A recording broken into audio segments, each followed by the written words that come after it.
Good evening, everyone. Sorry. Just woke up as a student. I'm Sammy, a final year urban studies student, and I will be the student moderator for tonight's event, Urban Edible Spaces and Sustainable Communities. It is the first session of a two-part forum organized as part of the impact project titled Urban Edible Space Initiative, Growing Food and Happiness in a Sustainable Community. The impact project is co-organized by the Sustainability Office and CEDARS-General Education, and it is supported under the Knowledge Exchange KE funding scheme. Besides the forum sessions, there is also the HKU Edible Spaces Ambassador Training Program, where students passionate about the topic of sustainable urban farming come together to undergo a series of workshops, plan and conduct tours for the general public, and create online learning materials. I'm personally a part of the program, and so far we have learned a lot, not only about the techniques of urban farming, but we also got some hands-on experience, and most importantly, we also got a lot of learning on issues of food resilience as well as well-being. So back to today's forum, we're very excited today to have three speakers with us to share a conversation exploring the social value of edible spaces in the city based on their respective experience. So first, we have Mr. Mathew Pryor, head of the Division of Landscape Architecture and an associate professor within HKU's Faculty of Architecture, where he teaches design studio as well as technical courses in professional practice, planting and ecology, as well as sustainable development practices. Mr. Pryor is a fellow and past president of the Hong Kong Institute of Landscape Architects and chair of their publications committee. There's still more, actually. Mr. Pryor. I guess the most important part is actually that Mr. Pryor is one of the founding members of the HKU Rooftop Farm and a member of the KE project. So, yeah, and I guess he will be sharing, what he has been researching on, which is the potential of urban edible spaces in high-density cities like Hong Kong for many, many years.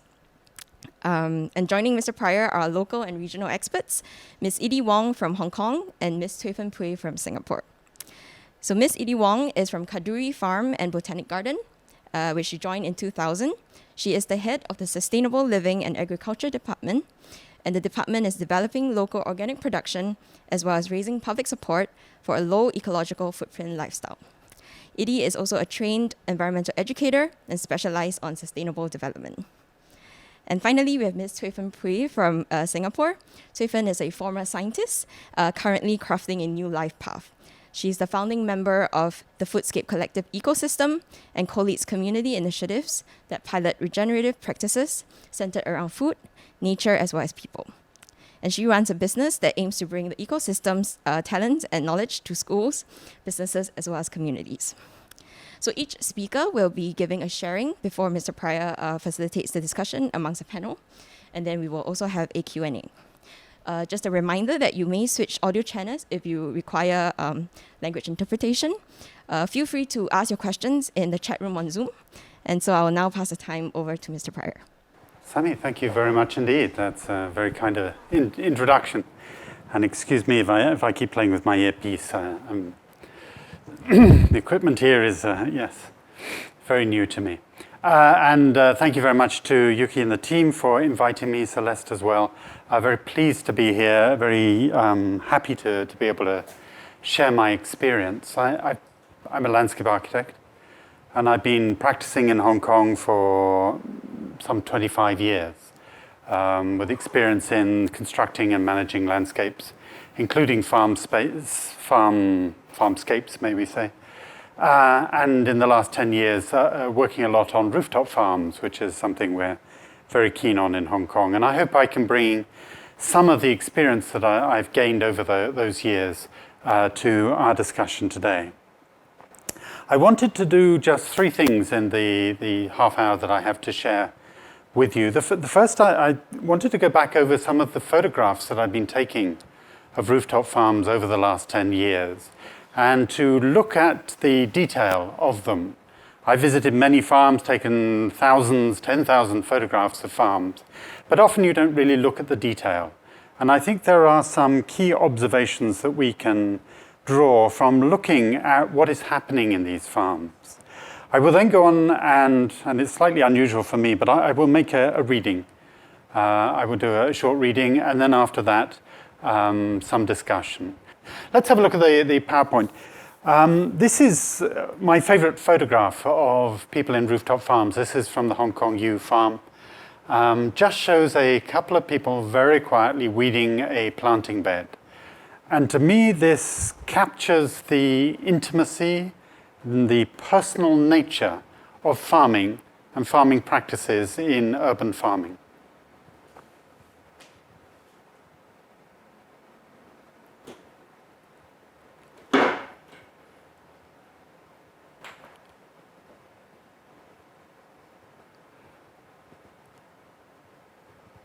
Apologies, I can't actually hear the translation, so I don't know when they've finished.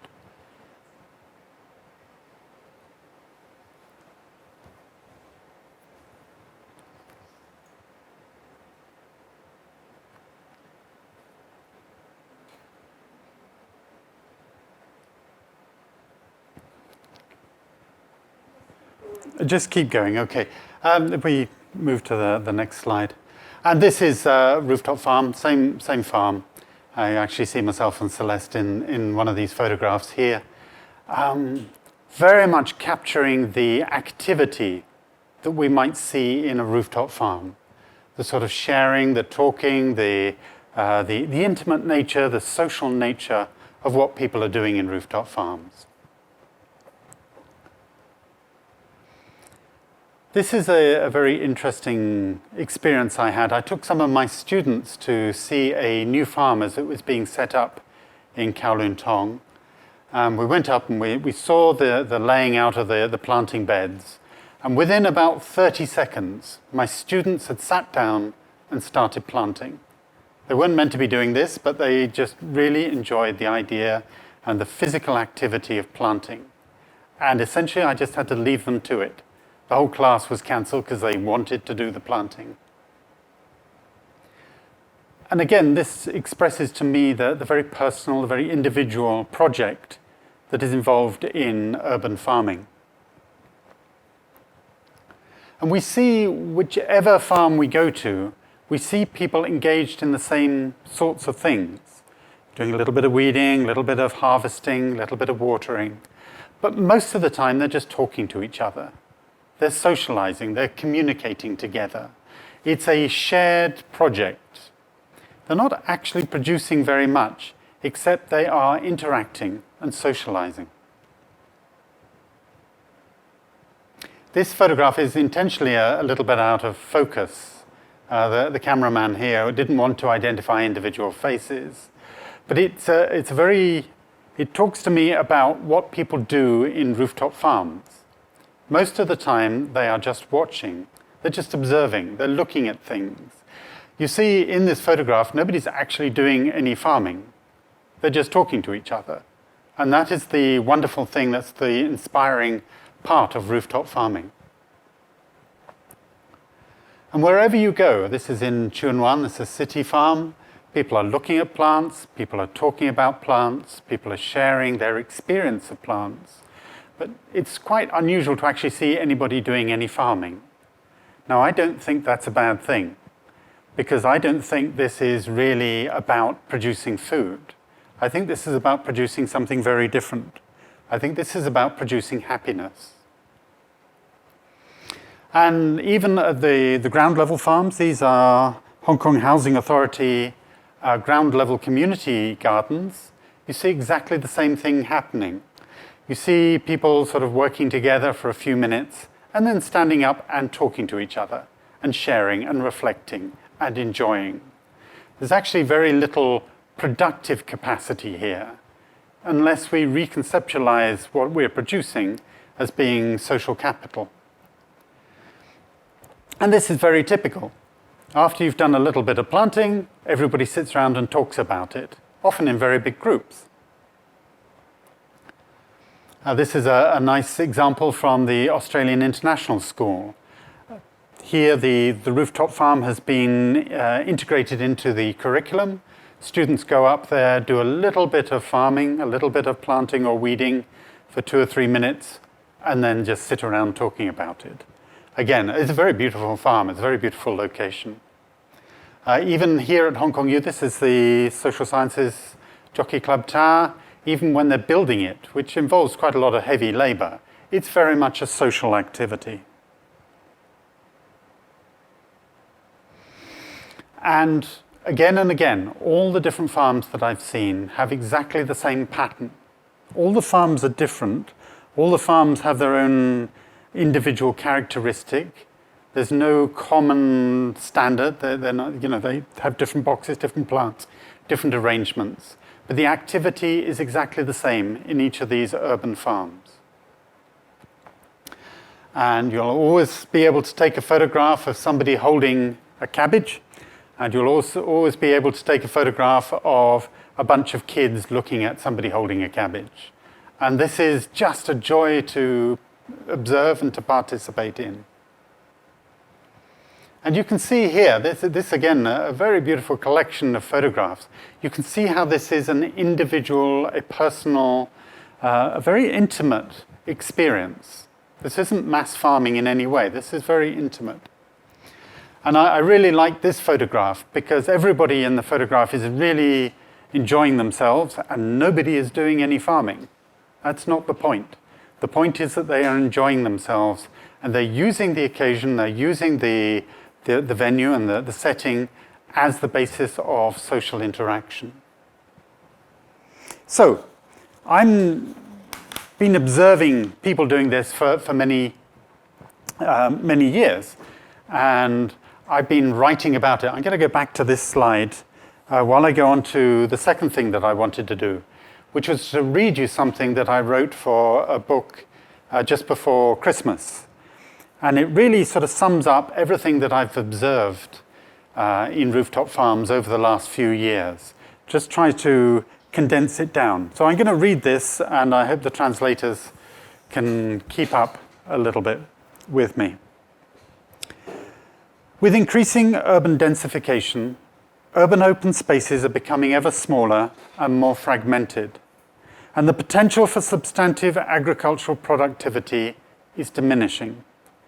In high-density cities in Asia, while many agricultural sites still operate informally within undeveloped sites or marginal spaces, they no longer operate on a purely commercial basis, as a rural farm would.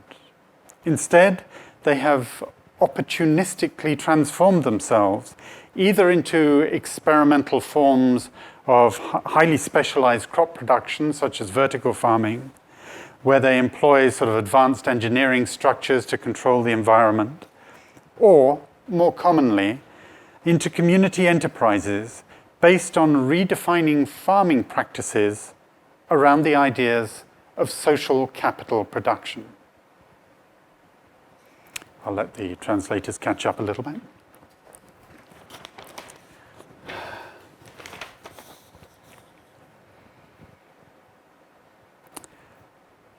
Public interest in community gardening, styled around the growing of fruit and vegetables, has risen sharply. Participants in these productive community gardens are hobbyists drawn from all walks of life, all income stratas. And rather than farmers in the traditional sense, their collective attitude, their collective activity suggests a change in cultural attitude towards food production. Through this, farming is no longer seen as a low-class manual labor, but instead it's a worthy endeavor motivated by a desire for social interaction, personal enrichment, and food health. A clear expression of this can be found in the spontaneous appearance of these small community-based rooftop farms that I've been looking at, built on high-density structures in cities across Asia. Some 60 such enterprises have been established by community groups in Hong Kong since 2008. More than 15,000 square meters of roof space have been activated for farming, and it's estimated that there are some 595 hectares of roof space that could be activated within the city.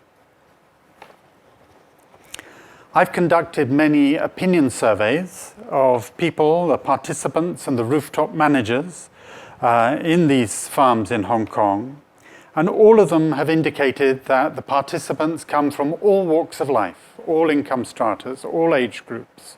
It's very much a common thing. But their stated motivations are uniform.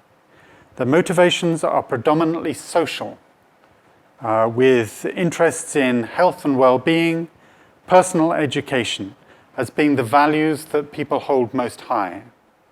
Other factors such as the contribution to the environment or community empowerment or social integration are considered as much less important.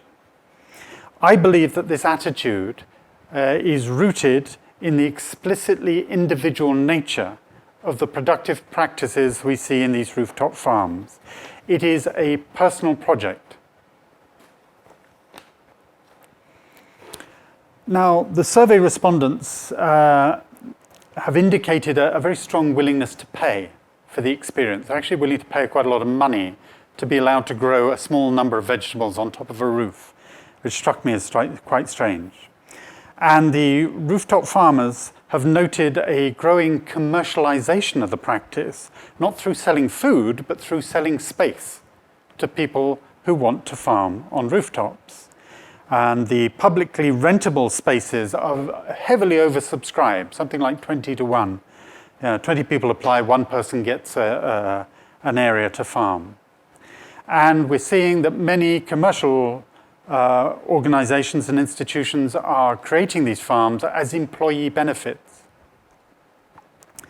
Now, Hong Kong government has formally recognized urban agriculture as an emerging urban activity and has given it broad policy support. But based on it being a commercial practice and justified via issues of food security, i.e., do we have enough food, as well as food health and urban environment. Rooftop farming is mentioned as a form of urban agriculture in the policy statement, but there's no definition as to what it is. And uncertainty over the legality of the use of building roof decks for farming or community gardening have left rooftop farms in this strange grey zone outside the formal land use planning and building control processes in the city. So Hong Kong, the case that we see in Hong Kong, suggests the need for exploring and articulating the multiple dimensions of urban agriculture, i.e. beyond a sole focus on food production.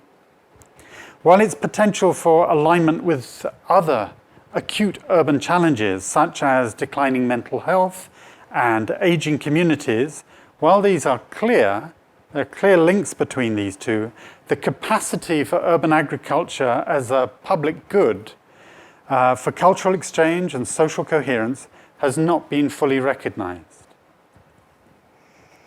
Now, the results of a perception survey that we ran suggested that if the products of these rooftop farms, the products of urban agriculture, could be reconceptualized as being primarily social rather than for food production or urban greening, the individual motivations of the participants and state interests can be coordinated.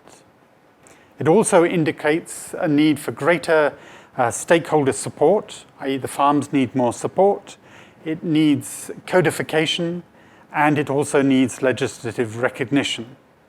It also needs the authorities to embed rooftop farming within the land use planning and building control processes. Finally, as a social practice, urban farming squarely addresses the UN's Sustainable Development Goals for good health and well-being and sustainable urban communities.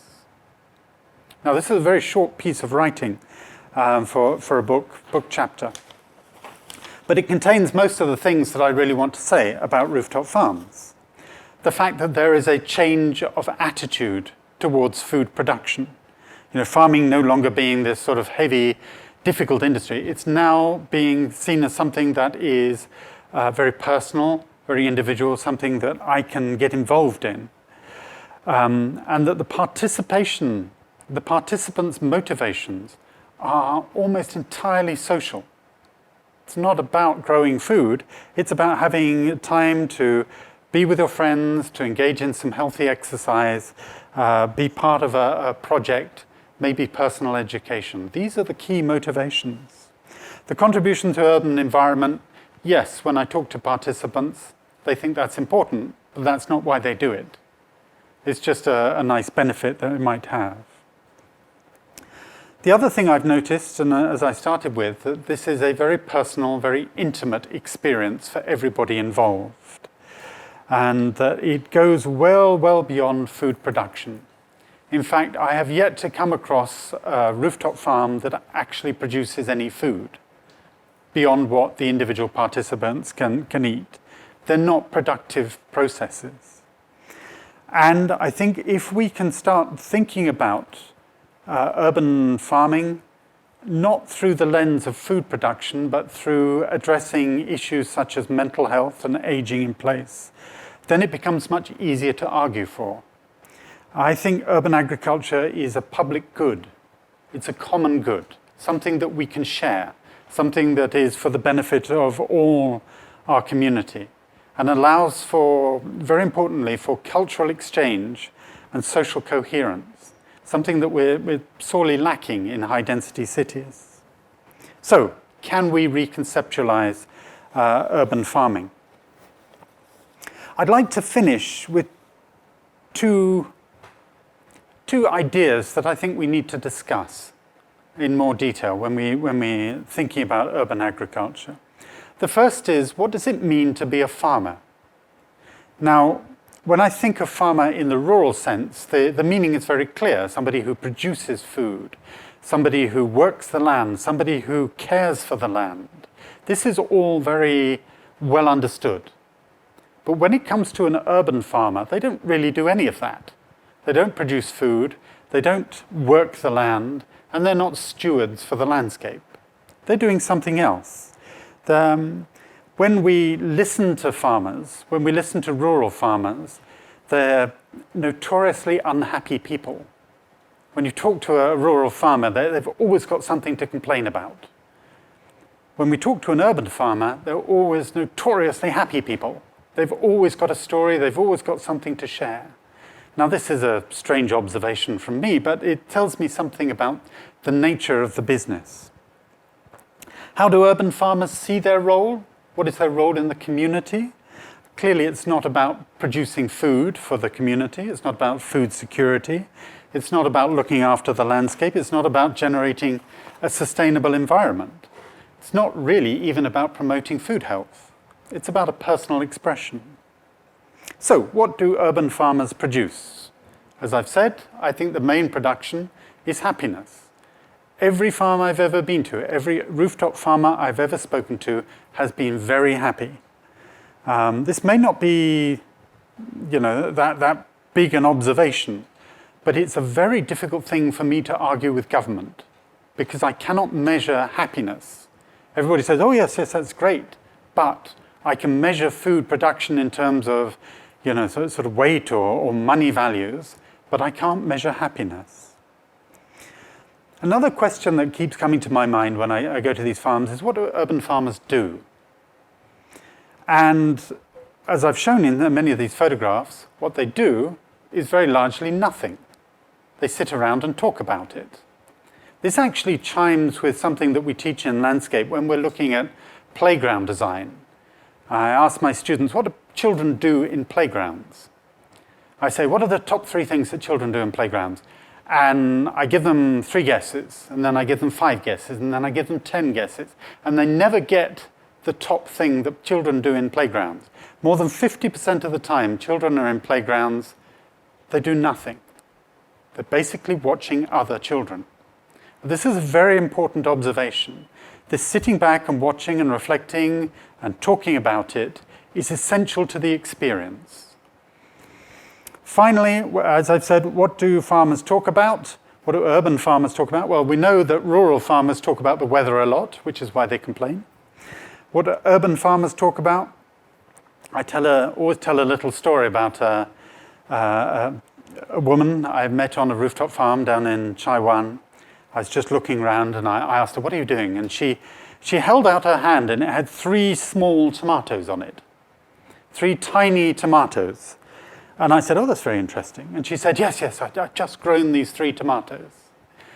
And she then proceeded to speak to me for about 20 minutes about these 3 tomatoes. Now, these tomatoes were so small and misshapen, you certainly wouldn't have bought them in the market. But she was so happy about them. These tomatoes had their own Facebook page.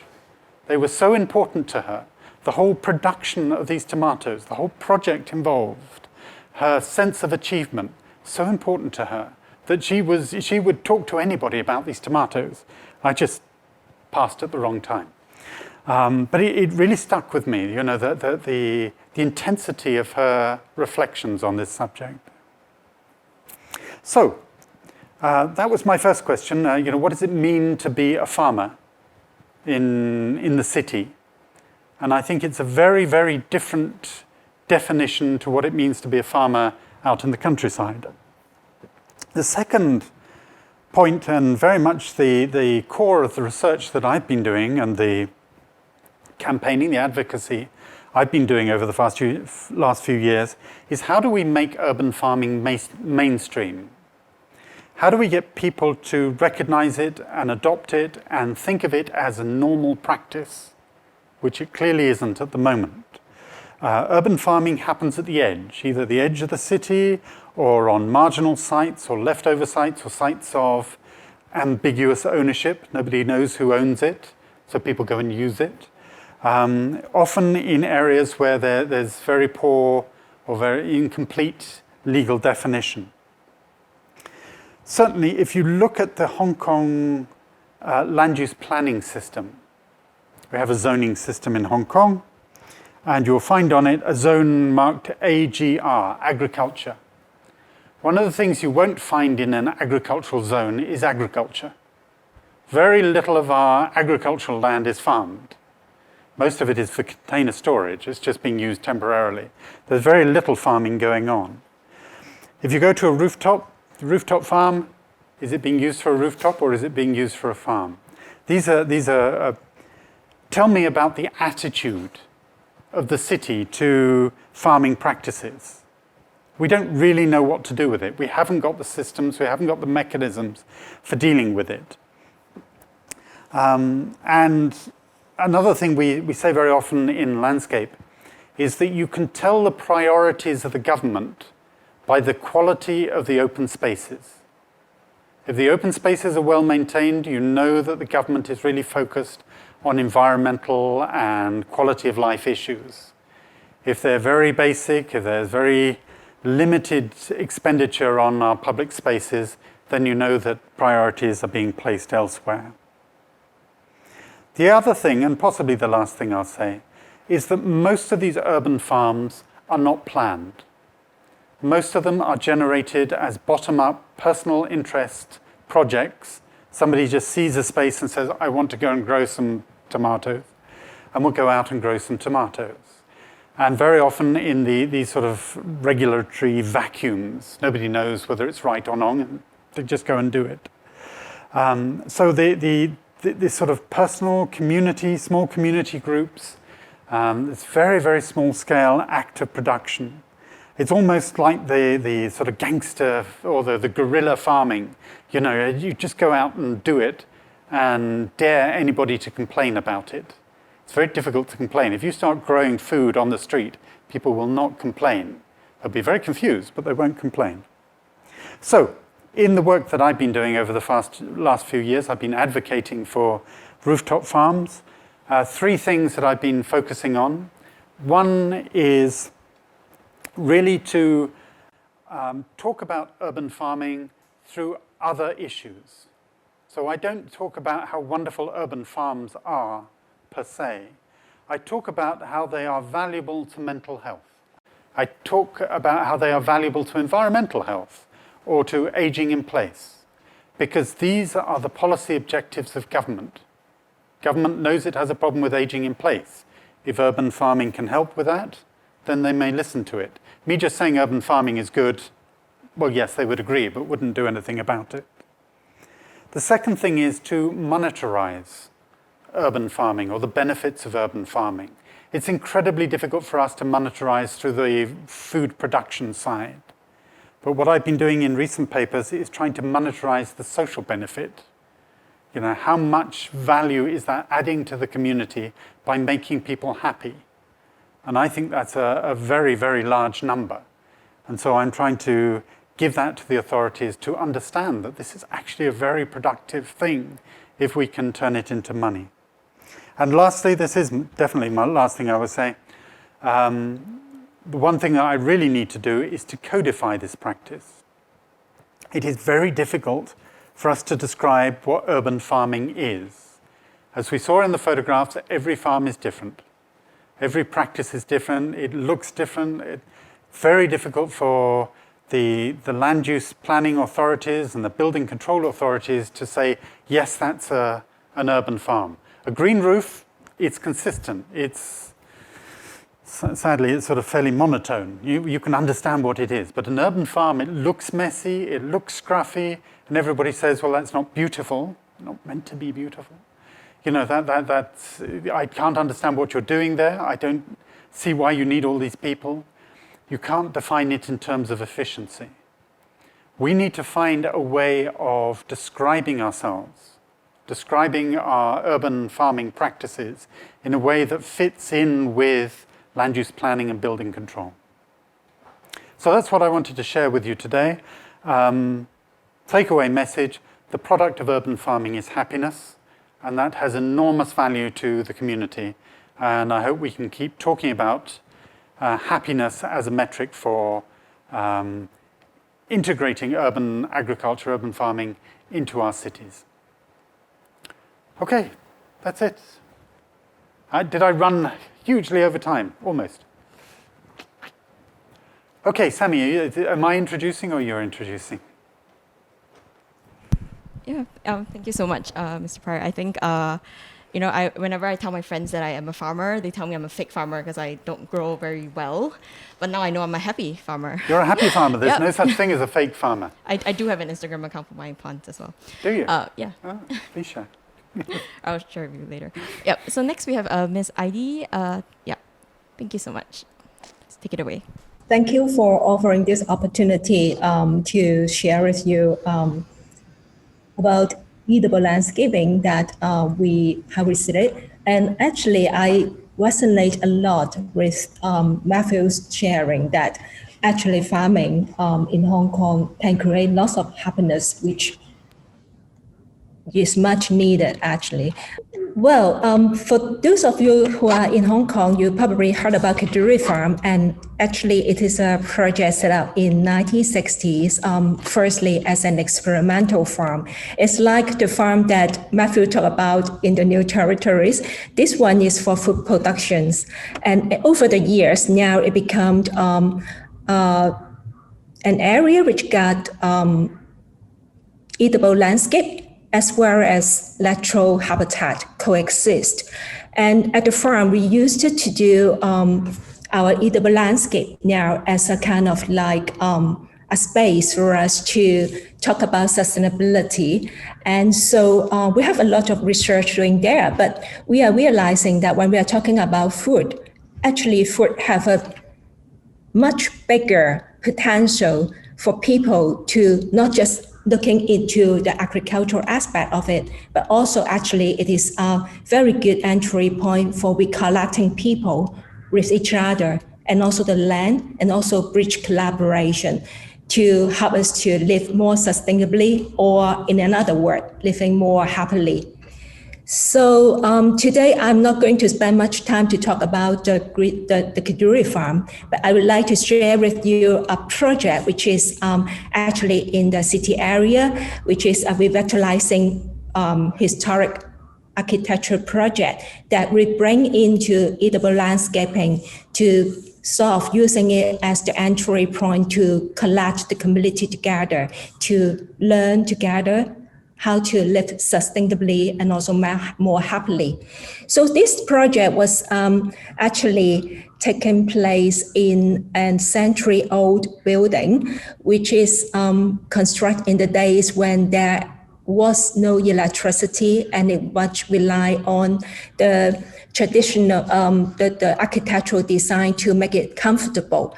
And in this historic photograph, you can see it was taken in 1905, but people start planting tree to improve the environment, to help them living more comfortably.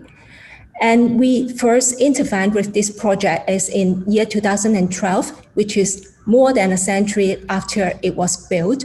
And at that time, it got lots of trees, but actually all the greenery there was sort of like very messy, abandoned gardens.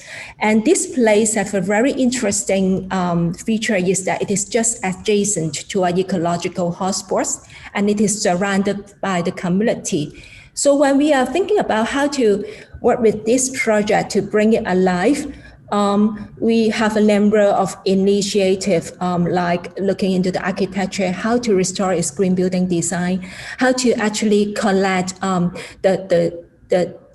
conserve the habitat as well as the green building, and also how to make the gardens restore it, but at the same time making it multifunctional and sort of using the space as a platform to connect people with it. So then edible landscaping, why we say important and also very central to this project is that it actually, we found growing food, edible landscape actually create lots of dialogue. When people see a very beautiful plant like this one, they will say, wow, how amazing it is. But when you tell them it's an edible thing, people start asking, well, how do you grow it? How do you eat it? And then it's sort of creating a lot of dialogue and also sort of like relevance to their everyday life. So in this project, we look into where we can put into the element of green edible landscaping. This is how the site looked like 6 years ago before the whole renovation start. And the historic building is right here. But for the trees, actually, it is sort of covered all by invasive plants. And also we got dangerous trees. And also some of the original garden are sort of covered up with, different kind of temporary building over time. And the garden are much taken over by the weedy, and also sort of like the plant is almost in conflict with the site, the building. So when we are thinking about it, we are thinking of how to integrate the edible landscape into it, how to make it coexist in harmony with the place, how to make it becomes a tool and also a platform which we can have people coming over to enjoy not just the site, the building, but also the open space that we have, and also how to make it meaningful to our everyday living. So this come into the edible landscaping. And one of the core intervention of the project is restore the green feature of the building. And so we actually take away some sort of the outbuilding, which was constructed later in the past decades, which actually block the function of the green building. But when we take away this outbuilding, we have new space, which we can think about the gardening. So one of the way that we bring into the edible landscaping is to put into perennial plant, which produce fruit, not just for us, but also for wildlife. And when people see the beautiful flower, of course, they can appreciate the beauty of it. But when they also see the fruit of it, they sort of like feeling the abundance of the place. And one of the opportunity that we bring into edible landscaping is through compensation tree planting. In the site, we actually got, because it had been abandoned for such long, the garden. And so we have to remove a few dead tree, and it creates an opportunity for us to compensate for the loss of the tree. And so we sort of carefully selected edible plant, which got a story to tell. For example, it can make traditional cuisine, or actually it have a very strong cultural link, but also native to Hong Kong. And also in some space, like we actually have an area, which in the old day, it was a place for the policemen. Actually, this historic building is an old type of police station. And in the police station, the police lived there in the old days. And they have a small area for hanging their clothes for laundry. And this area was covered with wood when we were there a few years ago. And it is just adjacent to the police canteen. And so when we imagine the place, we are thinking of the canteen can be a canteen to talk about eating well, but this garden is just adjacent to it. And we are sort of thinking that, well, how nice it would be if it is a eatable landscape, which actually have a strong connection with the canteen next to it. So then the whole design of it is, first of all, is a garden, but this garden got a theme of food. And also, we are thinking that if possible, it can support lots of learning.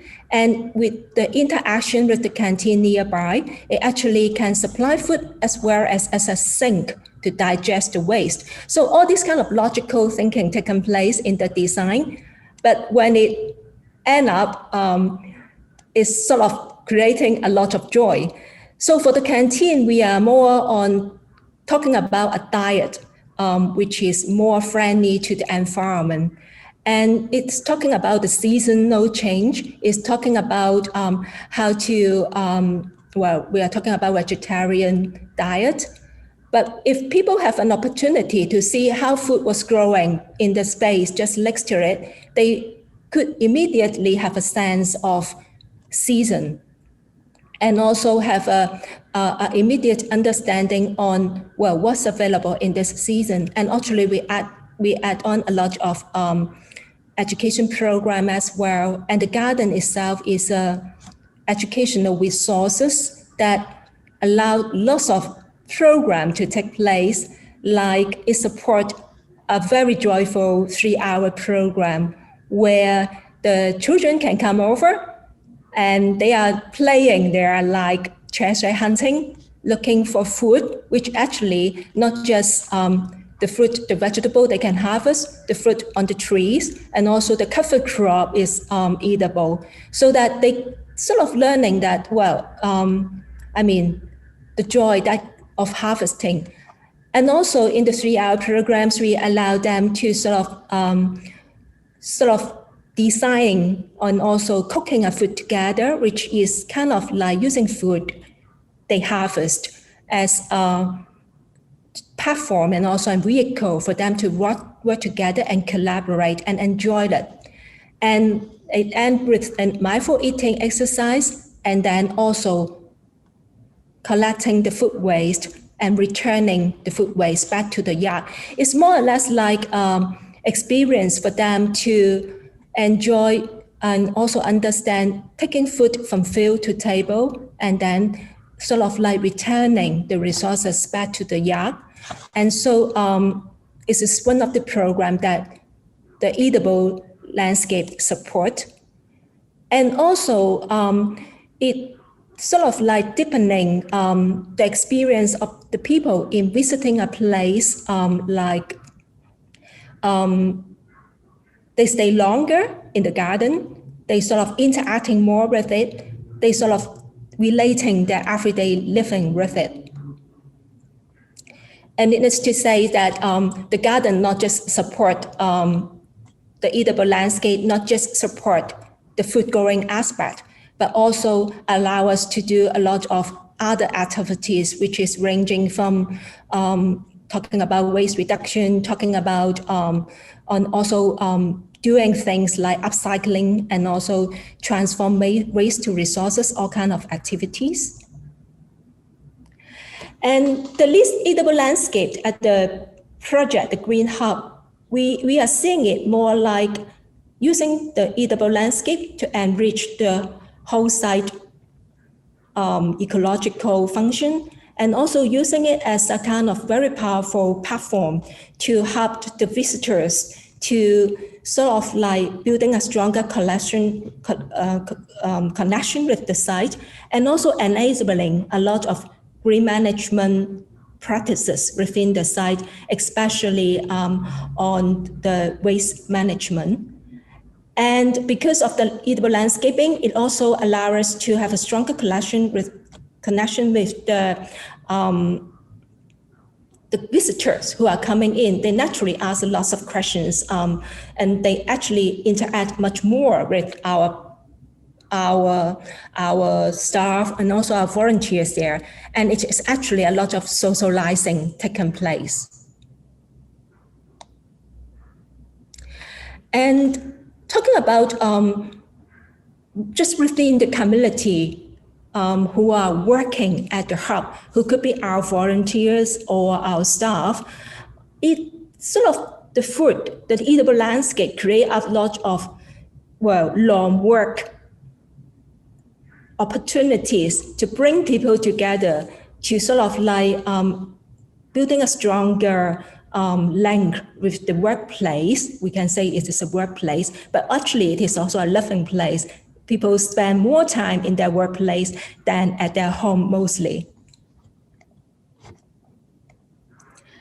And also talking about the visitor, and it actually our volunteers, the best job that they want to do at the base is gardening. And for our customers who goes to the shops, they actually enjoyed the fresh produce produced by the farmers, which is selling there, but also enjoy the fresh harvest that they can take away as souvenirs. When we have program or activity taking place, have an opportunity to harvest a bunch of cabbage or vegetable from our backyard is actually the most valuable prize. And also for the different kind of food education program, people harvesting turmeric to make handicraft, and also our community support agriculture scheme happening within the Green Hub, which bridge the visitors of the hub or the community of the hub with food producer in the new territories. I mean, all this food build connection between these different people who interact with the hub in a different way, but food becomes the common aspect. And the edible landscape is actually the core component to create these ethos. And it also allows us to bridge collaboration. I see the most important part of it is it creates a platform for socializing, and it creates an opportunity for people to connect with each other. And if the common interests intensify through facilitation, we can work together to bring things happen further. So those happening may not be directly related to more gardening, but it is supporting urban agriculture to take place. For example, we have CSA scheme, a community support agriculture scheme, actually bridge consumer group with food producer in the farmland so that they can have a direct collaboration as supplier and producer, but they have better understanding of each other. Actually, we can have seed sharing program to take place in the edible landscape so that it actually empower more people to join in and perhaps start their own private project. So the edible landscape actually create a platform for all these happenings, and also create a platform to support a lot of interesting projects to take place. And I'd just like to emphasize the landscape, edible landscape at the Green Hub is play a very important role to help the hub. Most people, when they heard about this project, they think of green building, they think of waste reduction, they think of cultural heritage preservation. But in fact, I would like to emphasize that the edible landscape play a role in all these kind of different achievement or sort of like demonstration it have been doing. Let me quote one example. When we are applying for the Green Building Award several years ago, the project restored green building. But in fact, when we are talking about how to operate the green building, the eatable landscape is actually a sink for the waste recovery. It's actually a base for renewable energy, which is food energy production. It's actually a place to bridge and cultivate green neighborhood, to bring people in, to help people to share, and also to sort of like finding way or working together to improve our living environment and also improve our own well-being. So all this we see the eatable landscape play a very important role to it. I still remember when the vetting committee come over to audit or to judge the Green Building Award, they keep asking us to show them the renewable energy application at the farm, at the site, and we brought them to the kitchen garden that we have, which is actually producing food energy. And when they urge us to see the sort of like the waste recovery practices, again, the garden is the core area for this interpretation, which is very true. Actually, they actually serve all these functions. So as to conclude, this project started off as a historic building preservation project, revitalization project. And the key approach we take in is to, apart from the building, we bring the garden back to life. And when we are talking about eatable landscape, the garden, eatable landscape actually comes together. We put forward a concept that it is not farming, it's not a farm, it's a garden. And everyone, it could be a gardener. And when we're talking about gardener, it's like an area that you can devote your love, but making food as it creates a lot of relevance to collect people, nature, and also mobilize actions. And we see the landscape there actually create bonding, cohesion. It actually inspires people to take action because they can see the relevance. And they can also see it's something relevant to their everyday life.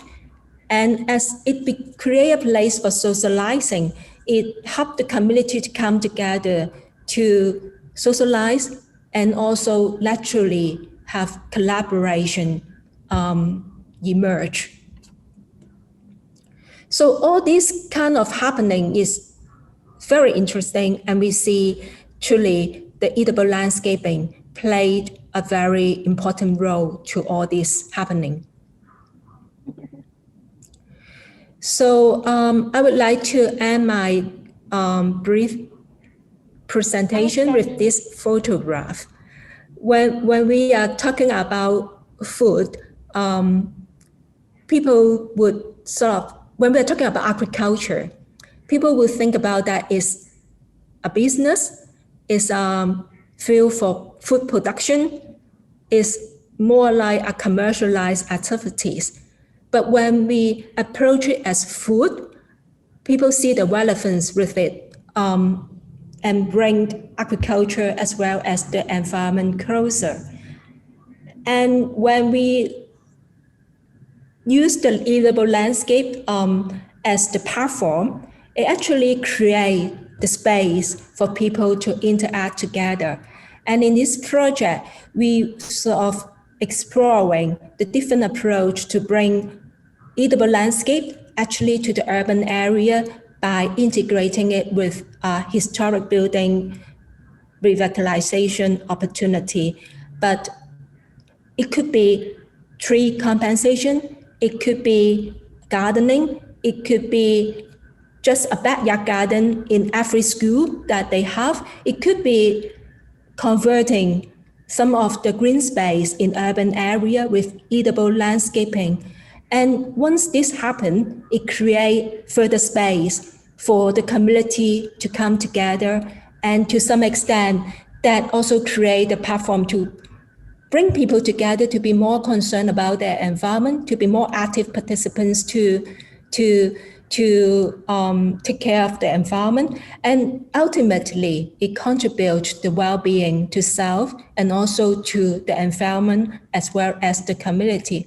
I can't agree more with Matthew that I really see urban farming, how to mobilize it, how to mainstream it. We have to emphasize the happiness and the well-being that it brings to people in cities. So this is my quick sharing, and I will be pleased to take questions later. Yeah. Thank you so much, Ms. Idy. I think we really learned a lot about, the holistic aspect and the educational aspect of farming. I definitely feel like I learned a lot of things I actually didn't learn in school. And I also encourage everyone to check out the Green Hub. It's a lovely place, and the food is also really amazing. Yep. And now that we've heard so much from Hong Kong, we're gonna, go to Singapore. So we have Ms Cuifen Pui, who's going to give us a sharing. Thank you. Hi everybody, my name is Cuifen. I'm from Foodscape Collective. I literally came out of these slides this afternoon. I hope it will go well. Basically, I resonate with whatever Mathew and Idy was saying. And what Idy says, actually, we have a very similar opportunity right here in Singapore. But today what I'll be talking to you about is some of the ongoing community initiatives that I'm part of. And so I thought I would kind of describe it as, with community, I'm here to take steps so that all of us can actually be shaping regenerative neighborhoods in Singapore. So today I thought I would talk about a few ongoing projects as well as one new idea project that I'm shaping with some others in my community, which is called Foodscape Collective. Foodscape Collective, very briefly, I had started it in 2015 with 3 others. At that time, I felt that all 4 of us, we had very, very different motivations for why we wanted to look at food, but all of us were very inspired by, we want to, eat better, live better, and we feel that things can be better. But when we first started the collective 7 years ago now, I must say that we don't really know what was better. What does it mean for Singapore? So for me, it has been a journey of really figuring that out. And my journey with food and sustainability, it really started about 12 years ago. At that time, I was in Australia taking a gap year from my work and life in general. And so I was just being very curious, checking out everything and then realizing that there are things like farmers markets, local farms, local food. What is that? I have no idea. But just being very curious. And then I went to a sustainability course for youths. And I came out feeling like, wow, we learned so much. And it really expanded my thinking about, what does sustainability means. But, when you learn so much, where do you even begin? So for me, I think one of the aha moments was when I took a different road to my university and I came across a street. And this street was where instead of the grass verges, it was edible gardens in front of people's homes. And at that time, I didn't know it was edible. It's just really beautiful. And I just stopped and then I was like, oh, everything is food. And then there were signages that say, this is by the neighbors here. It is for the neighbors, but if you want some chili, some lime, go ahead, take them. But just remember that there's the rest of us. And so when I went on to Google later and I Googled about that street, I realized that actually it was started by one guy who lived completely off the grid in Sydney City. But he so inspired his own neighborhood that, they were doing things on their own. If the compost bin is missing, they will make sure that it goes back. They will fill it up. They will put in their food scraps. If something needs to be done in the garden, they will do it. But he has created that culture. And I think for me, that was this aha moment when I was like, you know what? There's so much about living sustainability to do. I'll do that with food. And I wanted to do that with community, but I didn't know how because I was not a gardener. And I still don't think I'm a gardener. But about 6-7 years ago, I happened to have the chance to tell one of my neighbors that, look, I have this dream of starting a community space, that, blah, blah, blah. And then he's like, if you want this, the community will support you. Just go out and tell your neighbors about this dream. And so I did that. And many, many months later, 9 months later, actually, I got 125 neighbors to say yes. And we went ahead to start a community garden in my neighborhood. And I remember always that when I was sitting there waiting for the rest of my neighbors to come, I was like, this is the last moment that I see this park with just open green grass and nothing else.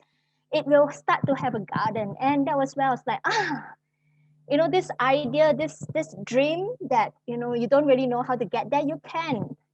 And that gave me a lot more courage and a lot more energy to want to do many, many more things.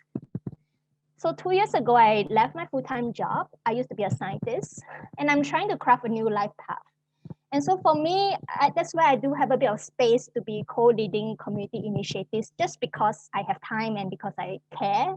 At the same time, I'm trying to shape a business because there have been so many businesses, schools, and even the government. They have been writing to us. They say, we want to learn from you guys. And I'm like, yeah, but this collective is this very informal network of people who just do stuff. So anyway, that's my little short intro about myself. So I wanted to share with you three ongoing things, and then something that's new.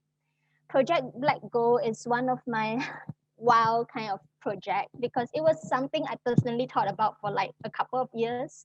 And I was like, I learned, to make compost from my neighbors, but nobody else is doing it. And I could see from my own neighborhood that, you could really garner neighborhoods, my whole neighbors to just say, okay, I'm going to cut my food scrap smaller. I'm going to be part of this whole composting thing, even though composting is not a thing in Singapore yet. It's like there are people, uncles and aunties who are composting.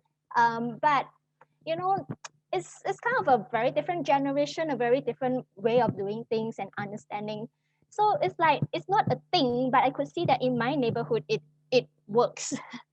And I wanted to bring it out of my own little estate to the whole town. And I was like, how do I do that? So I was so glad that I managed to find like 5 others to do this together with me. And together we are all members of this collective. And the idea was we wanted to do it as a 9-month project. It was supposed to have ended last September, but thanks to COVID, it kind of extended. And yeah, and the key idea that we wanted was that, when we talk about it, we wanted the whole of Singapore to have compost hubs all over the place. But when composting is not a thing, how do you even get that started? So we said, well, we will look out for 3 neighborhoods that we really want to work with. And they really have to have people who say, I really want to be a compost maker. I just need someone to guide me. We really need to have people who say, I want to give food scraps, and I need a compost site in this neighborhood. And together, they work together to have a composting like setup. So we structured it as a very hand-holding thing where we will be there with them for at least 4 to 6 months and really grow their confidence, really create that. So we have just started on the 3rd neighborhood, again, thanks to COVID, because we couldn't go out during the 2-3 months of circuit breaker in Singapore. But I'm so thankful for how things have panned out. I just really want to say that just last week, we at the 2nd neighborhood where I'm leading, and this 2nd neighborhood is at a national park, it's Jurong Lake Gardens. The compost makers have become such competent compost makers. They're there twice a week, Wednesday mornings, Saturday mornings. They know exactly what needs to be done. And when they harvest the compost, they were like, wow, this is good quality compost. It's really awesome to just see them grow, not just in skills, but they also grow as a community, as a group and friends. It's awesome. And now they're so ready to teach others. This is my very first community project that is actually funded by anybody. I've all along been doing it out of self-funding, but when I stopped working, it's kind of impossible. So it's amazing for me to have this idea that, hey, people actually want to fund these little things that we want to do. And this happened just last weekend, whereby, because our neighborhoods have started producing compost and it's good stuff, you know, we were like, in our ecosystem, we have so many wonderful experienced compost makers.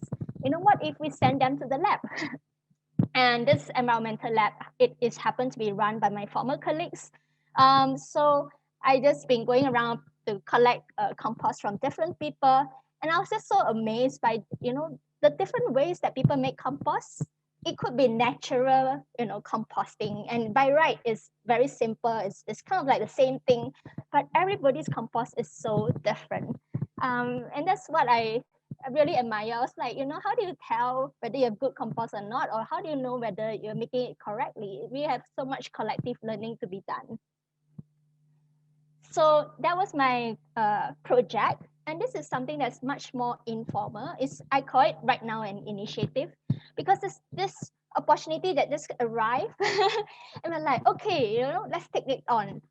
So early 2019, thanks to one of our natural farming practitioners, Mr. Tang, the collective got invited to, you know, have this opportunity to transform an underutilized park space in Boon Lay, which is the western part of Singapore.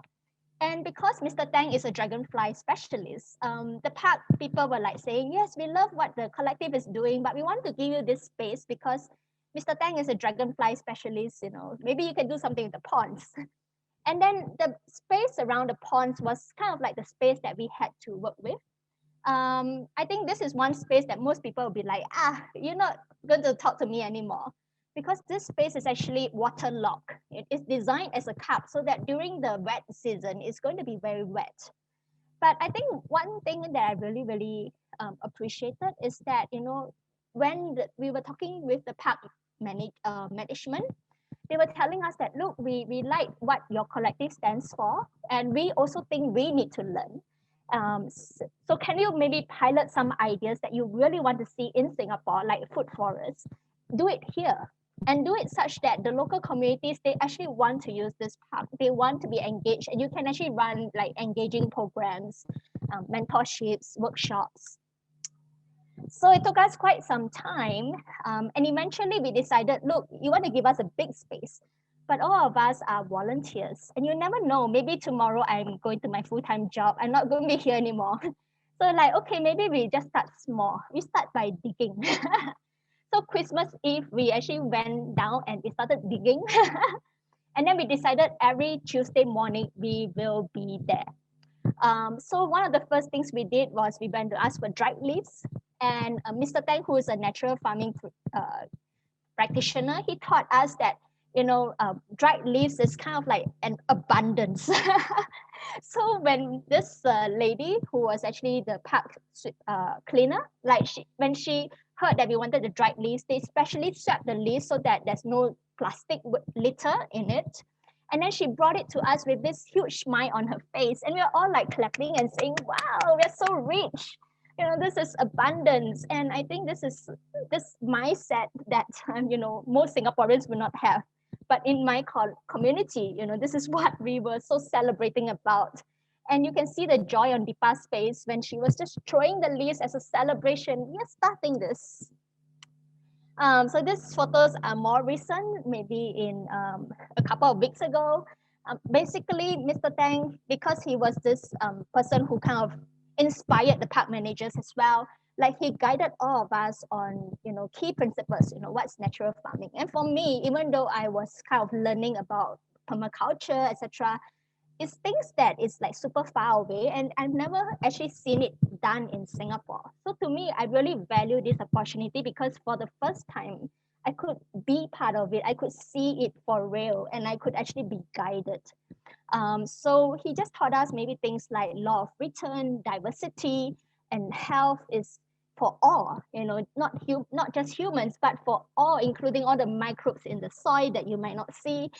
I think it was very mind-blowing. It took some effort to kind of understand because, again, my scientist mind is like, what the hell? But I was like learning. And over time, because of this collective learning, I was like, okay, you know, in the last few months, I've really learned a lot. And I'm very sure there's so much more to learn. In this garden, on the picture on the left, you might not be able to see it, but we have a garden bed that looks like the human gut. And to me, that was so powerful because through all these learnings, I learned that the compost that we make, it's like probiotics. It brings back good nutrients and good microbes into your body, your gut. And it's the same for the soil. So when you drink yogurt, it is good for your gut. When we add compost, it's good for the soil. And basically, we are taking care of the soil. And when soil and environment is good, your plants will be good as well. And so one of the things we learn is that even if your plants has pests, we don't actually like try to get rid of the so-called pests. Maybe the plant just is going to recover on its own, or maybe it's trying to tell you that you shouldn't be planting me here. So it's a very different perspective and mindset that we are shaping. At the same time, we are shaping a culture of collective leadership, one that holds space for diverse views. I must really say that, so for the picture on the right, is this lady, she's the local resident, and she came saying that, look, I'm not going to learn anything because I really know I have so much like farming experience. But she was somehow open enough to learning, what Mr. Tang had to say, and she allowed us to be mulching at her bed with her. But the challenge is her previous experience is such that she has never mulched in her life. So when we mulched the bed, she was like, what do I do now? How do I plant my seeds? She got very confused. But now, after all this learning and exchanging of knowledge, she's actually the one with the swale, with all this rescuing the pond plants into mulching her bed. She's the one who's truly experimenting a lot. And we're all learning so much from her. So I just felt that this was one, something that was just very amazing. What was also very amazing to me is to just watch the local community. Now they are the ones who is actually sieving the compost, maintaining it, getting the food scraps from the nearby shopping mall. And it was something that myself started, some others started, but we started it, and because we kept doing it, it became something so natural. It's like when you are at the garden, this is what you do. And I just think it's very amazing because you don't see this in other places. And we talk about joy. I decided I would put this picture of my partner and another lady, Vivian. Before the Chinese New Year, one of the local residents said that, hey, you know what? I make my own hair dye using Chinese herbs and henna. And so she said, and so we came up with the idea of what if we could do hair dye session at this garden? And this garden is nowhere near like the water tap and anything. And she's like, yeah, never mind, I can just boil the whole dye and then bring down enough water and we shall do this hair dye session in the garden. In the end, I couldn't go down, but a few of them did. So they were wearing this turban in the garden for at least 1 hour. And I just thought it was just very fun, very amazing. This is a space where the children come and learn, anybody come and learn, or you don't even need to learn, you just sit down and just enjoy the space. There are days when we just enjoy tea together, so we'll just harvest whatever leaves there is in the garden and just mix them all and create tea, or just share the food. I think that's super amazing. So I wanted to share about this other initiative. This is super new. It's maybe like 1 month old. And it is where we are trying to do what we did in Boon Lay to this other place in the eastern part of Singapore. And this place is very interesting because it is actually a former school field, but it had a lot of gravel in the soil because there was also an outdoor learning center. And this school, which really wants their students to come out and play and whatnot, they want to co-create this with community. And so they talked to many, many organizations. And again, people were like, nah, the space is too big. I don't want to do this. Either that or they were quote to do a butterfly garden or something. And they were like, no, this is not what we want. So it's kind of very ongoing at the moment because, it's just like, yeah, we'll do this.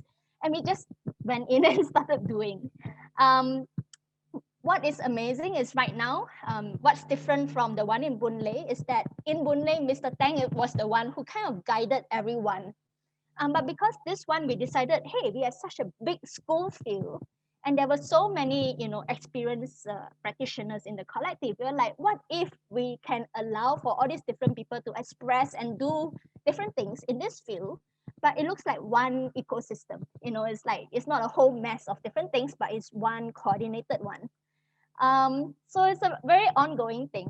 And right now what's happening is that the gravel is being dug out at certain places where supportive plants like the tapioca is being put in, compost areas is being created, banana circles is being created. And we're just trying to see, is the plants going to be doing well?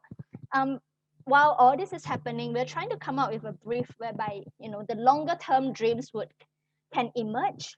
And what I mean by longer term dreams, the school has leased this land from the Singapore Land Authority for about 5-6 years.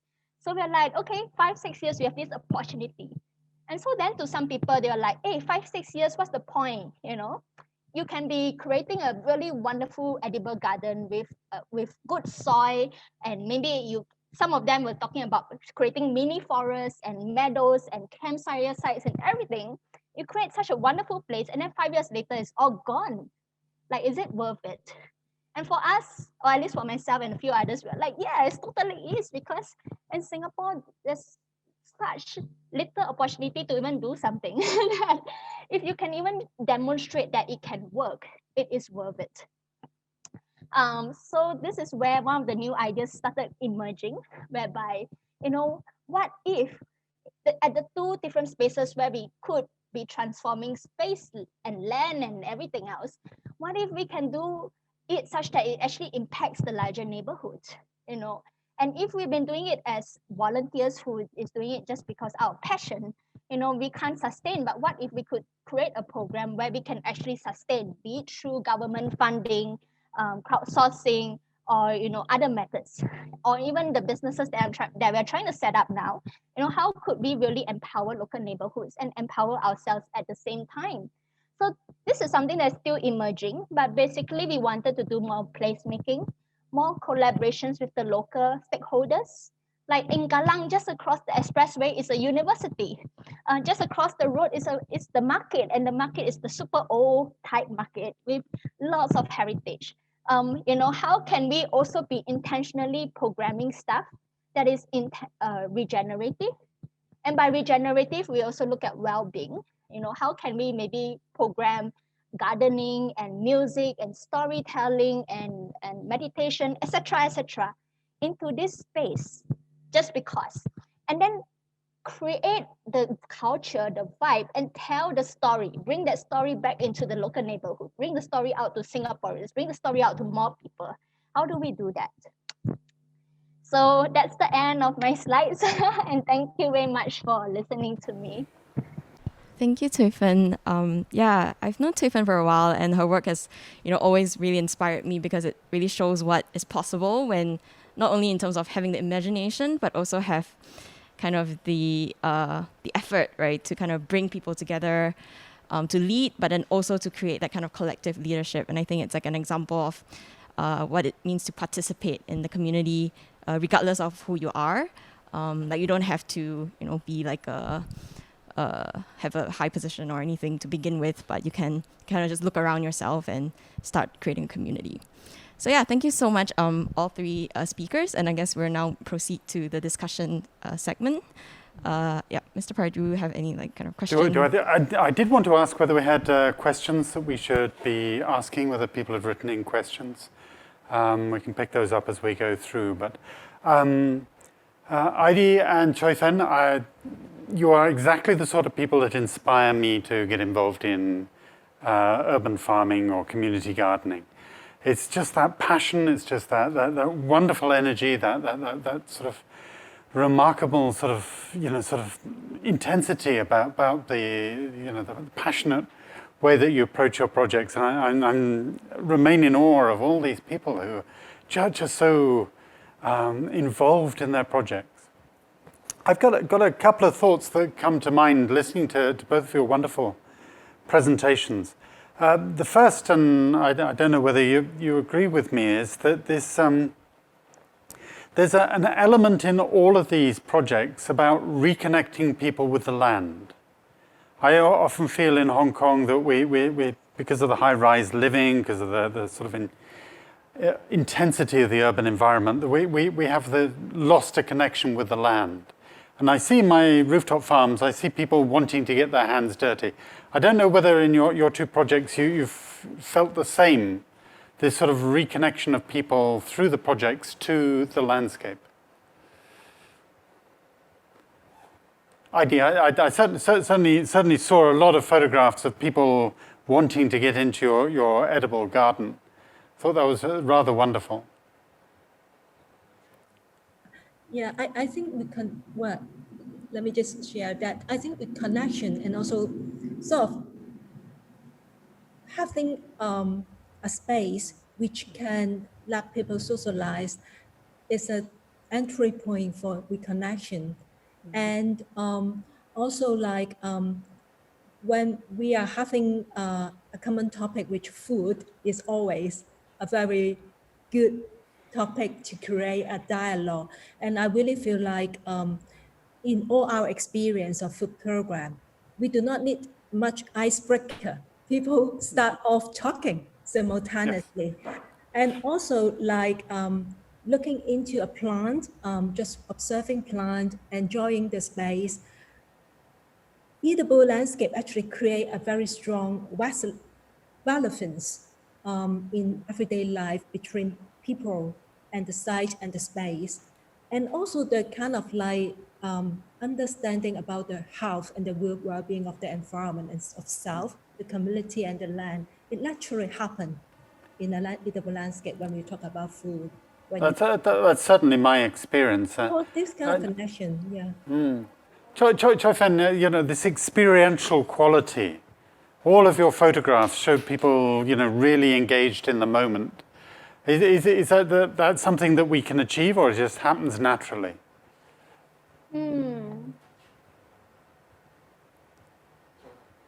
I think it's something that happens when you create the space for it. Not every community garden is like that. But as Idy says, you don't even need to give people instruction. They will go and do. Yes. As soon as you present them with the opportunity. Yeah, but I think in the one in Boon Lay, a few of us we were talking about this vibe. Like, I don't need to give you instructions. You don't even need to be there, but you get this vibe. You know that people care about this place. You know that different things happen. And actually, I like to respond to your question earlier about people wanting to reconnect with land and getting their hands dirty.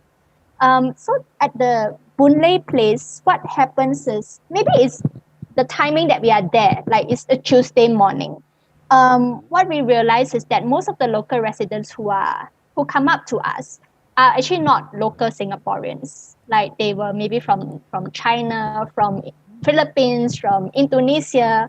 And the Singaporeans who do come to us, actually, they have this dream of, I want to have a farm somewhere else in another part of the world. But at the same time, in the collective ecosystem that I'm a part of, there is so many Singaporeans who are genuinely interested. Just that somehow we were not attracting the people who are actually staying there. That's interesting. Yeah, so the collective people, we have people who were like high school students. We have people who are in their university 20s, 30s, all the way through. And people would actually just say, I live in the other part of Singapore, but I'm going to be here at 7:30 a.m. in the morning because we're going to do this together. We're going to dig some holes. We're going to learn something. And so that's where I think I totally agree with you. There's this part about the personal learning, personal journeys. There are people who are aspiring to become farmers in the future, but maybe they are university graduates figuring out their way. So there's definitely a lot of people who want to get their hands dirty. It's just figuring out how do we engage people, especially if we are there.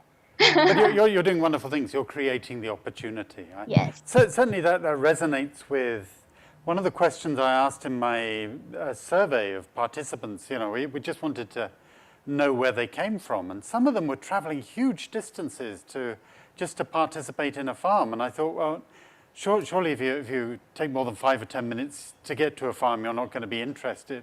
But some of them were traveling for an hour and a half just for the opportunity to get involved.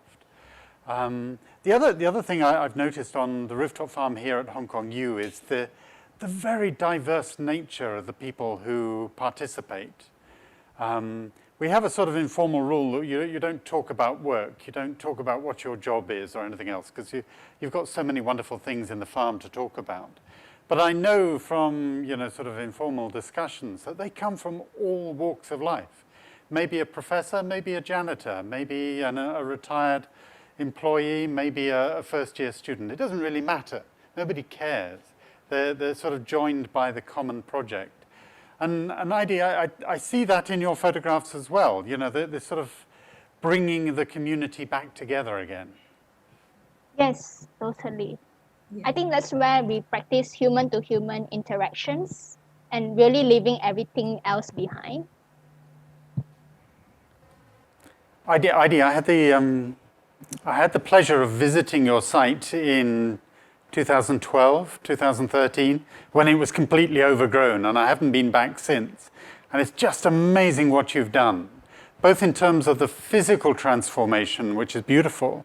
Restoring that building is fabulous, and the garden is just an incredibly intelligent concept. Using the garden as the recycling and the energy generation. But it's to see the people back on that site. I found that very empowering. Yeah, and also we find when we talk about farming, it have a little distance. But when we are talking about gardening, when we are talking about urban farm, people find it much easier to get involved, because it seems like everyone can learn to garden, even though they are not determined to be a farmer. And so that kind of very accessible, very inviting approach helped draw people in and helped the engagement.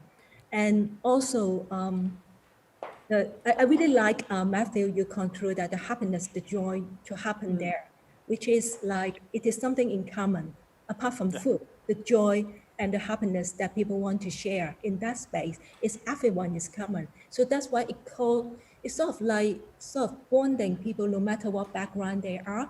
When they have these commons, things become different. Yeah. One of the other things that I've heard in our rooftop farm surveys is that nobody thinks they're an expert. Everybody describes themselves as a beginner or I've got a little bit of experience. Nobody comes in and says, oh, I know how to do it. I was very intrigued, Cuifen, that the lady you mentioned, I think a Boon Lay, who said she had a lot of expertise and then found out that she didn't have the right expertise. I thought that was a wonderful story. Thank you. Yeah, I think it's not so much of the right expertise or not, but she realized that, hey, I'm with a very different group of people here, and being willing enough to learn and see how we can do it together. And we really welcome like her, being so proud of her. Yes, and people feel very empowered just by growing their 3 tomatoes. They feel really like they've achieved something, they've accomplished something. So this educational project, this personal project, I find that a very common theme. Yeah, and also sharing seems like happen naturally, which is like sharing a produce, sharing stews, sharing the food scrap for making compost, sharing the resources. I mean, it happens naturally in this space and also over the landscape. Yeah. One last thing you mentioned, Idy, was that of diet. I'd picked that up very, very quickly. The impact of what you're doing on people's diets, feeding back into the community, not so much the community, their engagement with your typo site, but the fact that it then has an impact back on people's lives outside the project sites. Yeah, this is on more like we want to help people to start transiting to a lifestyle which is better for themselves, ourselves, and also for the environment. And I think that the eatable landscape create a lot of learning and potential. You can do it through start gardening. You can pick up a different diet because you have more interest and deeper understanding about the food item. I mean, just like a simple Facebook post of a good photograph of a plant, a flowering herb that people may have eaten it every day, but they have never seen the flower. That create all kind of amazing, creativity and also sort of like interest to explore it more. Always for our Facebook posts, which got most popular feedback, are those common food that we consume, but they have never seen the amazing beauty of it. Yeah. I would agree. Cuifen, what are the people in your projects taking away? What are the ideas and what are the attitudes you think they're taking away from participating in your projects? I think I'm being this opportunistic leader of sorts, creating all these spaces and taking up opportunities that people might be actually receiving them as well, but not necessarily feeling that we are ready to take it on. So by actually creating these opportunities, people get to experience it for themselves. And then they start also thinking that, hey, this is possible. I can do it at some other location, maybe in my own neighborhood. Maybe I can start a business that, makes compost and something else. So other dreams that is supportive starts coming up. And people who are also already creating all these other dreams, they come to this space because we are all learning from one another. So it's a safe space for everyone. So this sort of empowerment, a sort of a renewed willingness to take on new projects and start new things. Yes, which are very, in a way, foreign to Singapore, but being willing to get it started. That's a very interesting thing to say. I think, Sammy, we have a question from somebody. Yeah. Thank you. We are receiving some questions from the chat.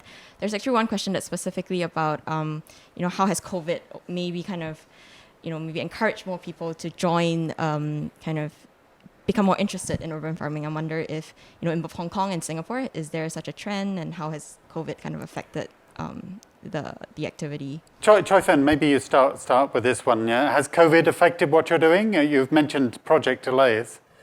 Yeah, completely. So for Project Black Gold, because our main so-called audience was the local community that are supposedly more elderly, and especially the community that I wanted to engage was at the national parks. So the national parks was very cautious. They were like, yes, Singapore is opening up, we are allowing groups to happen, but sorry, the national park is not going to allow that to happen. But I think interestingly, because of COVID, like they do think that, hey, maybe now the elderly has learned how to use Zoom. So we can, teach them by Zoom first, and then we see how. So we actually did 5 Zoom sessions for these so-called elderly people, where we downloaded all our knowledge. So we had a content creation stage before that.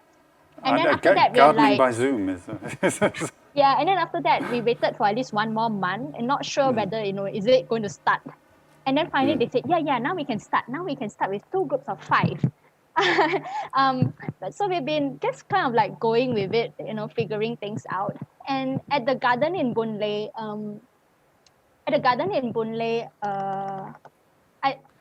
essentially we were thinking that, okay, we'll need at least 2 years before the local residents will start to take stewardship of it. But then COVID happened after like 4 months of us doing it weekly. And thankfully, one of the local residents, she took leadership. She started to be the main coordinator. She coordinated amongst all the local residents, and she coordinated with the rest of us who couldn't leave our neighborhoods. So because we had WhatsApp, we could, share and actually gain all the local insights and what's happening. And a lot of learning happened in that time of that 2-3 months where we couldn't leave the house. And so I was telling my friend who's in my Project Black Gold team that, if we had created this content that we want to bring to the neighborhoods, and COVID did not happen, it would have been so different because because of all that collective learning, the content that we eventually delivered is actually very different. That's brilliant. Idy, has COVID been a good thing? Has it actually had positive benefits to the typo project? Well, we actually have to close for a while, but there are a lot of people who keep calling us saying that why we open, because people really feel like gardens, some place where they can get their hands on doing something will help them to sort of like recover from this kind of crisis. And also we like Cuifen, we also go Zoom for a lot of program, and we are using also growing food as well, like sending seed pack for students to do sprouting. And we have a Zoom session to start it off, to kick it start, and then they can carry on it with like 7 days exercise, which because sprouting is possible in every household, no matter how small space we have. We also have mini farming workshop to sort of like sending up kit to the people who join in, and then we do sort of like gardening workshop together on Zoom, but then we sort of coordinate with the participants how things goes on. We just find different way to do things. But as people got more time at home these days, and they are, if they got some right activity to help them to see life and also see how the healing process of growing things, I think that is beneficial in the long term. So certainly I've detected a renewed interest in health and personal health and being in a healthy environment.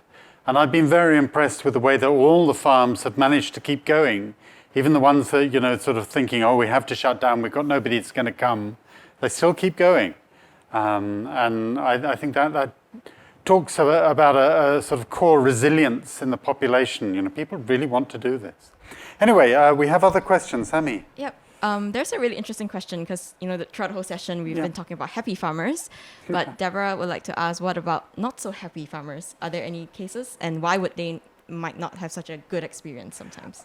Well, I did make the point that rural farmers, people who are actually growing as a commercial business, farming is tough work. It's heavy work, and you're out there every day. And every rural farmer I've ever met has been a pretty grumpy person. That's because they're under a lot of threat. It's not a high revenue industry. They're not going to earn a lot of money, but it's very difficult, very strenuous, arduous occupation. Up on the roof, I've not met anybody who's unhappy. Right, but I guess maybe to rephrase the question and maybe to pose it to Ms Cuifen and Ms Idy, are there also sometimes challenges, when it comes to, because building a community is also... The challenges are a very interesting question. Cuifen, you must have met quite a few challenges in your time. Yeah. My very first community garden, the one with my neighbors, I call it my personal leadership program. That was very tough. I can tell you that there is definitely a lot of not so happy urban farmers in Singapore, mainly because I think there's a lot of conflict that happens amongst people. And that's why I so appreciate the one in Boon Lay, where we create this culture. And even if you disagree with somebody, it's still okay. It's a safe space. But it doesn't happen everywhere. So for me, it was very challenging with my very first garden. And I see that in many other gardens. So I do tell people that, hey, in Singapore, theoretically, we have 3,000 over community gardens that are registered. But most of them are actually not community gardens anymore. They're just a dot in the map. And maybe if the garden is still running, it's one guy who is still running it. Because this person maybe it's good, but this person could also have been not able to interact with others in a good way. So yeah, it does exist. Yeah, certainly setting up a community garden is a big challenge. Idy, what were your struggles at Typo? Let me take this opportunity to answer to just follow up the previous question, which is on the farmers. I think I do agree that sometimes the farmers feel like if they are just selling food, and when the business doesn't go well, they are unhappy. But and also sometimes for the customers, they are looking for good food, and if the food is slightly different from their expectation, they are not happy. Yes. But I see community farm is kind of like bridging the understanding.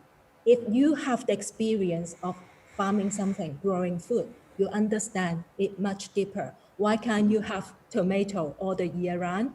Why sometimes the fruit doesn't look as the standard shape or form as what you see in the supermarket, but they are pretty good. And I see actually the community farm in a way sort of like, well, bridging that understanding. And to some extent, it's kind of education that they have better understanding about the producer. They said why the acceptance on what is possible, how could be better. And I really see that can help farmers become happier, I mean, in the long run. Yeah. It certainly chimes with my experience of working on the farm. You know, I did the values that I placed against various, you know, vegetable crops, based on what I'd bought in the supermarket, seems to be completely wrong. The fact that it takes 3 months to grow a cabbage and about 2 weeks to grow a tomato, and I'm thinking, hang on a minute, how did these end up with the same value? You know, you had to put so much more effort and love and patience into a cabbage than you do into a runner bean or something like this. So it completely changes your perspective, which I think is a wonderful way. But certainly, yes, there are many struggles involved. Do we? Yep. I guess I have a question myself, and I think it's also more about maybe to know more about whether the government is able to kind of support. And I think we could also kind of learn about, you know, how the situation is in Singapore compared to in Hong Kong. Because from my own experience, I know that in Singapore, the government is actually quite proactive in supporting more gardens. And maybe Cuifen could share about that. Yeah, Cuifen, have you received support from the authorities, or has it been a struggle? On a very personal level, I have definitely received a lot of support. But when it comes to the initiatives of my community, I think we haven't learned how to harness this support yet. There is a lot of opportunities going out there, and the people who are ready to receive them, there are so many. Because you can start a business, you can start a new idea for a community. It's all out there. But I think what happens for me and my community is that the few of us who are like the community builders and leaders, we are the same people who are carrying so many different hats. So I talk about 4, but there are many others and many others. And then it's like, how do you to do that? And so I'm learning how to just streamline the efforts so that and so invite others in so that we can actually receive the support that is out there. But generally in Singapore, these are bottom-up initiatives, are they? They're individuals, small community groups, just deciding to take action. Yes. And I think one of the very interesting things I just found out very recently is because when we were trying to look at local collaborations for the one in Boon Lay, one of the very well-respected politicians in Singapore, he is actually exploring the idea of micro forests in the estates and actually teaching the local community grassroots leaders to accept the idea, understand about forests, microforests, and get them involved. And that area is just right next to where our garden is. So as we continue to explore the idea of what can we do from a regenerative neighborhood idea, if there are supportive elements going on, how can we ride the wave and do it together? Idy, at SIPO, the rehabilitation project on the building didn't originally include an edible garden. Originally it is looking into the historic architecture, but I think to some extent the agenda is restoring the green architecture, but the green architecture does not include only the building. It is actually only having the green building interact with the space in an environmentally friendly way that make it green. So we see the gardening with a very central part of it, and it proves to be working really well. And I also see like, which is, in fact, the eatable landscaping have a lot to do with urban sustainability issues. And the important is to sort of like drawing this link. For example, if we are promoting green roof for insulation, why don't you make it as a urban farm, roof farm, that it also generate food and also well-being and also happiness? I mean, and also when we are talking about waste reduction, making compost, what is the point if you have nowhere to really using the resources? I mean, all this link, we have to build it in a way that makes sense to mainstream sustainability issues. And I think, actually, I truly believe from our experience that eatable landscaping is central to the whole Green Hub project, the old type of police station, and we see it contribute to every aspect of it. I think it's very, very impressive, and certainly turns it from just a simple architectural restoration project into a living thing. You know, that people are then engaged in a sustainable future for this, rather than, oh, we've redecorated, we repainted, we cleaned it up. That's the end of the project. It's an ongoing project. One or two more questions? Yep. I guess on that note about Idy's point about sustainability, there's actually a question about, you know, whether sometimes sourcing good soil could be a problem in the city. And so, you know, how do you deal with, like, say, contamination? And I guess it's a more technical question. Cuifen, you've been making your own soil, haven't you? We make our own compost. In the collective ecosystem, we have another project called Soil Regeneration Project, where they are looking at how could communities be regenerating our own soil. And it is a project that is supported by the National Parks Authority. I think just to answer the part about sourcing good soil, in my neighborhood community garden, my neighbors are always saying, can we go and buy new like soil? We need soil.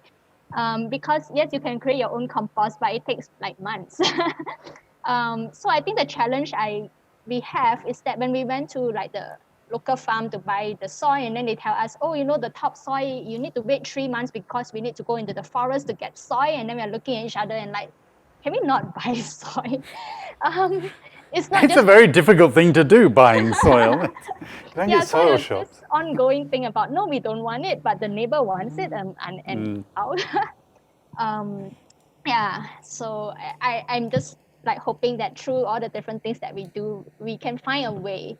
Oh, you seem to have found some excellent ways of creating and rehabilitating soil. Yeah. And Idy, I imagine you had a big challenge in rehabilitating the soil on the Taipo station site. Yeah, we actually have this problem, and we also have always being asked where to source the best soil, but our answer is always that you are not going to get the best soil. You have to build it.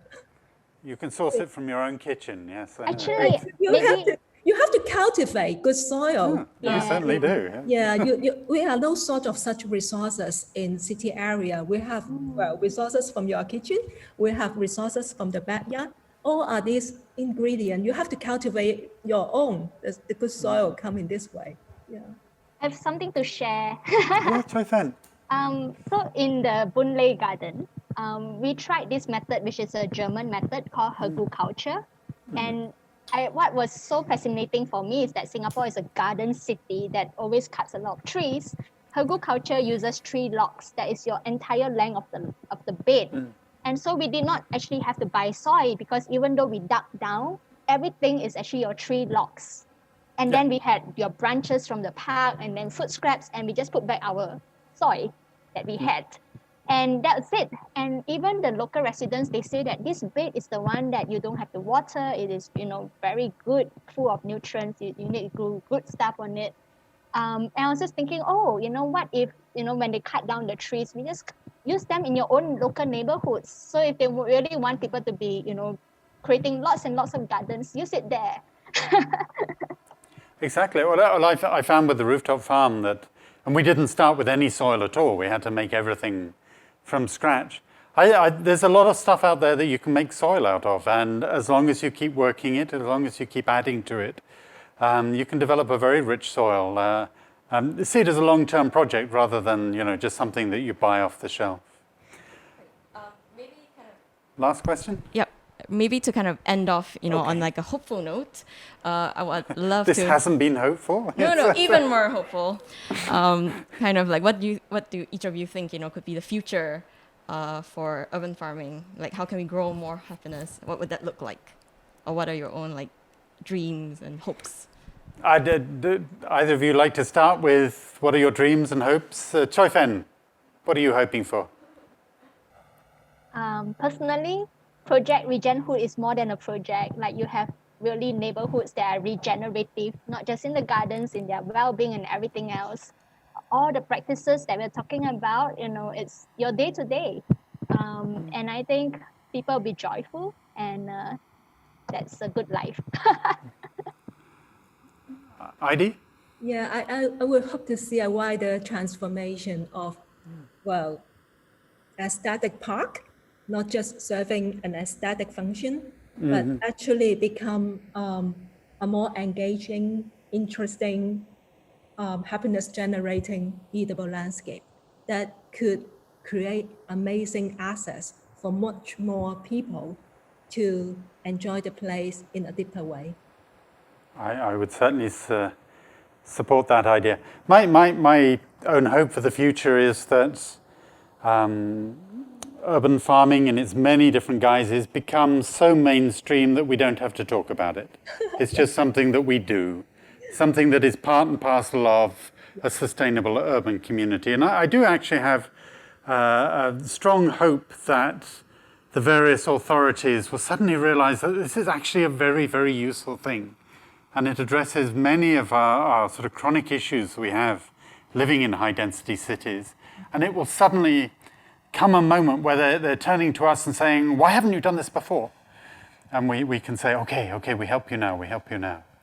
But I don't think that's going to be too far into the future. I just think, it's just you go through this sort of very slow build-up, and suddenly there's this big sea change, and everybody's going to want to do it.